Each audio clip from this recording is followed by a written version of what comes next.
இன்னும் ஒரு முக்கியமான விஷயம், இதை நீங்க யாரும் கேட்கலனாலும் நான் இதை சொல்றேன். நீங்க கேள்வி அப்புறம் வேணா கேட்டு எடிட் பண்ணிக்கோங்க.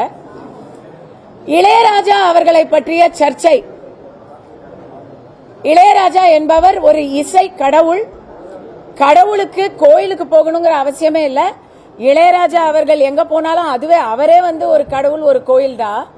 ஆனா அவர் என்னவோ உள்ள விடல, கோயிலுக்குள்ள விடல அப்படிங்கிற மாதிரி ஒரு சர்ச்சை வந்திருக்கிறத வன்மையாக கண்டிக்கிறேன். இப்படிப்பட்ட பிரச்சாரங்களை வச்சு எத்தனை நாளுக்கு தான் ஏமாற்றுவார் இந்த நாட்டிலே?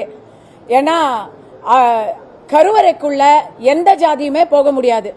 அது ராஜா சாரா இருந்தாலும் சரி, கஸ்தூரியா இருந்தாலும் சரி, ரங்காசாரா இருந்தாலும் சரி, யாரா இருந்தாலும் கருவறைக்குள்ள போக முடியாது. இதோ என் கூட இருக்கிறது என்னுடைய தெலுங்கு சொந்தங்கள், தமிழ்நாடு தெலுங்கு மக்கள் இயக்கத்தை சேர்ந்த என்னுடைய சகோதரர் தேவரகொண்டா ராஜு, ப்ரொஃபசர் ஸ்ரீனிவாச ராவ், இதுவும் ஒரு ஸ்ரீனிவாசன், மனோஜ் கருடா, எல்லாரும் இவங்க எல்லாரும் என்னுடைய, நான் இந்த அசோசியேஷன் மெம்பர், தமிழ்நாடு தெலுங்கு மக்கள் இயக்கத்துடைய மெம்பர் நான்.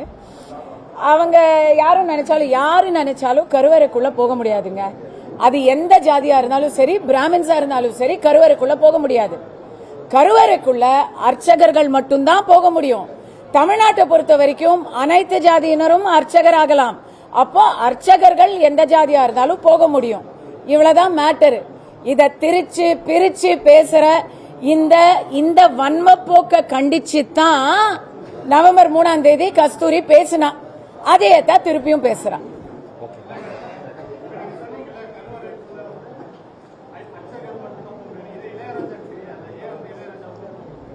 அவருக்கு இல்லங்க, அவர் போக முயற்சியே பண்ணல. இதோ இங்க நில்லுங்க அப்படின்னு சொன்னாங்க, அவர் நின்றார், அவ்வளவுதான்.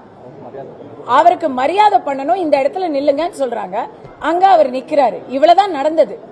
அத இங்க நில்லுங்கன்னு சொல்லிட்டாங்க அப்படின்னு சொன்னதுதான் பிரச்சனையே. வேற எதுவும் இருக்கா? நன்றி.